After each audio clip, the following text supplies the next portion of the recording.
cognitive ability and appropriate use of aids or adaptations. There's nothing simple or basic about that. However, this level of care is increasingly being devolved to healthcare workers, and if they don't do it, sometimes no one does it. What must be remembered is that the registered nurse is responsible and accountable for ensuring that the healthcare assistant is capable of carrying out the tasks that are delegated and for supervising the delivery of those tasks. And what the nursing profession needs to be wary of is reassigning what it sees as basic tasks of its profession.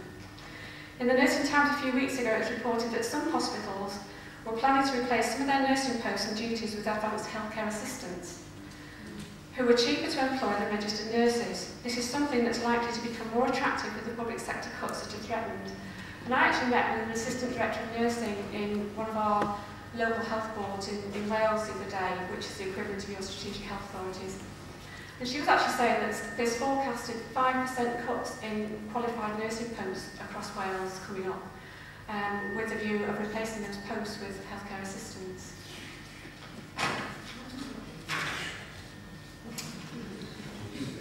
One of the most frequent issues people raise about nursing is nurse education.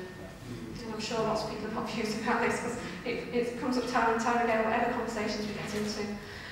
Nurse training changed in the 1990s when Project 2000 was introduced. This saw nurse training, which was previously linked to the hospitals which employed the students, moved into higher education establishments, and students becoming supernumerary rather than having hands-on roles on the wards. There is a view that this has resulted in nurses qualifying without the skills required because they've not had the opportunity to develop them in their supernumerary roles. And in Wales, some of the trusts in Wales have actually set up novice nurse programmes for newly qualified nurses to train them in the skills that they need to be able to manage the ward, which seems a bit odd. I suppose there's one word for it. There's also a view that the loyalty to the hospital has been eroded because of the move from nursing schools to academic institutions. Recent research shows that student nurses feel devalued because of the work they're doing on the wards. They don't feel they're treated as valuable members of the ward teams when they compare themselves with medical students who are seen as junior colleagues by the doctors that they're placed with. And there was actually a really good article in the Nursing Times recently about this supernumerary role, and what it was saying. Oops. Lost it. Never mind.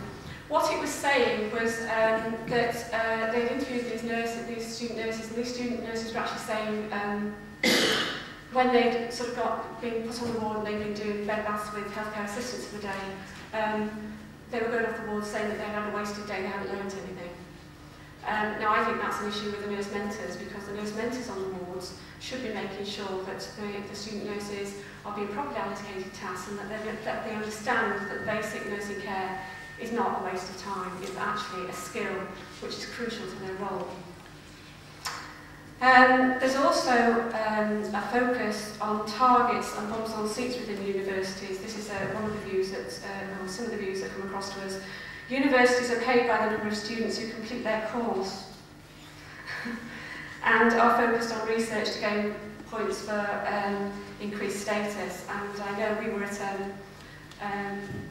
University of Glamorgan the other week, and it's the first time we've actually been asked into an academic institution to speak to third-year students, which we found very beneficial, and I think they did as well. But there were some very frustrated lecturers in that department.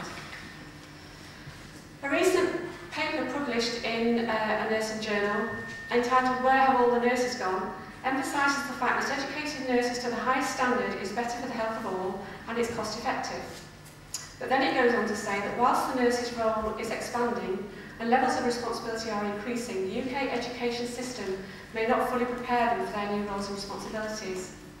The article draws attention to the fact that nursing education in the UK is delivered at a very low level, despite being located in universities, and that the general public will be shocked at the low level of educational achievement of some of the people who are entering nurse training programmes. It makes the point that some have got very poor numeracy skills and others struggle with literacy as well. And it finishes by saying that they certainly not gain entry to regular university programmes.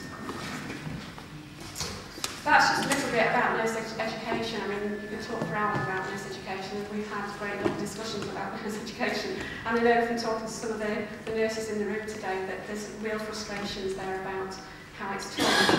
And I remember sort of speaking to a senior nurse who came on one of our training programmes, who said, I thought he encapsulated really well the perspective of the training as it was in nursing schools to how it is now in academic institutions.